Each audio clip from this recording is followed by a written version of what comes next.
அண்மை செய்தி. சென்னை சைதாப்பேட்டையில் உள்ள அரங்கநாதன் சுரங்கப்பாதையில் தேங்கியிருந்த மழைநீரானது முற்றிலுமாக அகற்றப்பட்டிருக்கிறது. இதனையடுத்து அங்கு போக்குவரத்து வழக்கம் போல சீராக நடைபெற்று வருகிறது. அது குறித்தான ஒரு அண்மை செய்தி. சென்னை சைதாப்பேட்டையில் உள்ள அரங்கநாதன் சுரங்கப்பாதையில் போக்குவரத்து சீரானது.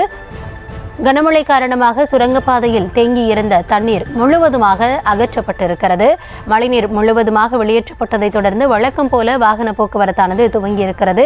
இதுகுறித்த விவரங்களுக்காக இணைகிறார் எம்முடைய செய்தியாளர் கார்த்திக் ராஜா. வணக்கம். தொடர்ந்து நேற்றைய தினத்தில் கனமழையானது நீடித்து வந்தது. தற்பொழுது சுரங்கப்பாதையில் இருந்த தண்ணீரானது முற்றிலுமாக வெளியேற்றப்பட்டது. எப்போதிலிருந்து சுரங்கப்பாதை செயல்பட துவங்கியது? தொடர்ந்து விரிவான விவரங்களை வழங்கலாம்.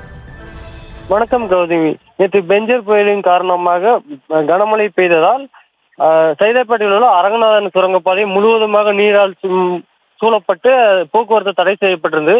குறிப்பாக அரங்கநாதன் சுரங்கப்பாதையை பொறுத்தவரை சைதாப்பேட்டையும் மேற்கு மாம்பலத்தையும் இணைக்கக்கூடிய பிரதான சாலையாக இருக்கக்கூடிய ஒன்றாக இருக்கிறது. அது மேற்கு மாம்பலத்திலிருந்து வரக்கூடிய மழைநீர் முழுவதும் அரங்கநாதன் சுரங்கப்பாதைக்குள் செல்வதால் அந்த சுரங்கப்பாதை முழுவதும் மழைநீரால் நேற்று இரவு முதல் சூழப்பட்டிருந்தது.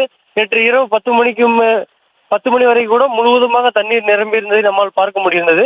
தொடர்ச்சியாக அங்கு இருக்கக்கூடிய நிரந்தர நீர் வெளியேற்று பம்புகள் மூலமாக தொடர்ச்சியாக அங்கு இருக்கக்கூடிய ஊழியர்கள் தண்ணீரை வெளியேற்றி வந்தனர். இந்நிலையில் இரவோடு இரவாக மொத்த தண்ணீரும் வெளியேற்றப்பட்டு தற்போது போக்குவரத்து சீராக செயல்பட்டு வருகிறது. பெரும்பாலான இடங்களில் தண்ணீர் வடிந்து விட்டதால் மேலும் மேற்கு மாம்பலம் போன்ற பகுதியிலிருந்து சுரங்கப்பாதைக்கு தண்ணீர் வராததால் எந்தவித பாதிப்பும் இல்லாமல் தற்போது சீராக உள்ளது போக்குவரத்து.